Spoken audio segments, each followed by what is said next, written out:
Nous les humains, on pense que vivre c'est de construire un monde meilleur. Or que le monde était déjà meilleur avant et depuis toujours.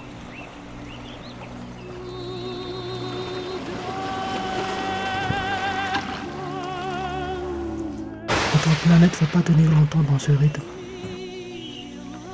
Car on pense toujours qu'à construire en quantité et jamais en qualité. Qui mène à la destruction de notre planète. Nous pensons que les sauvages sont ceux qui vivent dans la nature. Mais en fait, c'est nous. Nous qui n'arrêtons jamais de détruire la nature. Vous pensez que la nature va jamais répliquer? Pourquoi autant construire? Alors que les meilleures choses au monde sont gratuites avec la nature.